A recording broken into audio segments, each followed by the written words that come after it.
আসসালামু আলাইকুম। আশা করি সকলে ভালো আছেন। হঠাৎ করে ঘুম থেকে উঠে ফ্রেশ হবার পর রান্না করতে গিয়ে দেখি গ্যাস শেষ।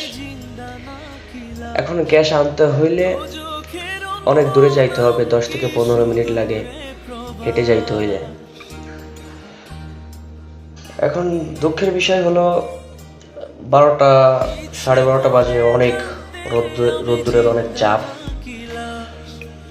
এখন কিছু করার নাই, চুলোর উপরে খাবার রাখা আছে, অর্ধেক রান্না হয়েছে, ওই টাইমে গ্যাস শেষ।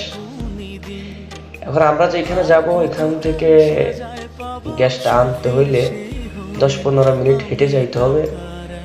একটা বাঙালি মার্কেট আছে, মার্কেটের ভিতরে, ওই ভিতরেই গ্যাস বিক্রি করে। এখন মানে হাইটেই যাইতে হবে ওইখানে আর তো গাড়িতে যাওয়ার সিস্টেম আছে, তবে গাড়িতে গেলে টাকার প্রয়োজন। এখানে 20 রিয়াল বা 15 রিয়াল ওইরকম লাগে যাইতে হইলে। তাই হেঁটে চলে আসছি। 10-15 মিনিট অতিবাহিত করে আমরা এই যে যেখানে গ্যাস বিক্রি করে সেই দোকানে চলে আসছি। এই যে গ্যাস দেখা যাচ্ছে, এই গ্যাসগুলো আমাদের সিলিন্ডার রাখার পরে আমাদের কাছ থেকে 30 রিয়াল রাখে একটা গ্যাস। আমাদেরকে এখন একটা গ্যাস ওনারা দিবেন।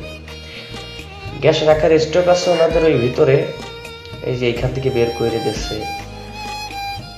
এখন গ্যাস ওই নেওয়া হয়ে গেল। নেওয়া হয়ে যাওয়ার পর টাকা পেমেন্ট করছে। টাকা পেমেন্ট করার পর এখন আমাদের আবার 10-15 মিনিট অতিবাহিত করে হেঁটে রোদ্রের ভিতর দিয়ে আমাদের আবার রুমে যাইতে হবে। তারা সবাই ভালো থাকবেন, দোয়া করবেন আমাদের জন্য। আসসালামু আলাইকুম। আশা করি সকলে ভালো আছেন। হঠাৎ করে ঘুম থেকে উঠে ফ্রেশ হবার পর রান্না করতে গিয়ে দেখি গ্যাস শেষ। এখন গ্যাস আনতে হইলে অনেক দূরে যাইতে হবে, 10 থেকে 15 মিনিট লাগে হেঁটে যাইতে হইলে। এখন দুঃখের বিষয় হলো 12টা 12:30 বাজে, অনেক রোদ্দুরের অনেক চাপ। এখন কিছু করার নাই, চুলোর উপরে খাবার রাখা আছে, অর্ধেক রান্না হয়েছে, ওই টাইমে গ্যাস শেষ। এখন আমরা যেখানে যাব এখান থেকে গ্যাসটা আনতে হইলে 10-15 মিনিট হেঁটে যাইতে হবে।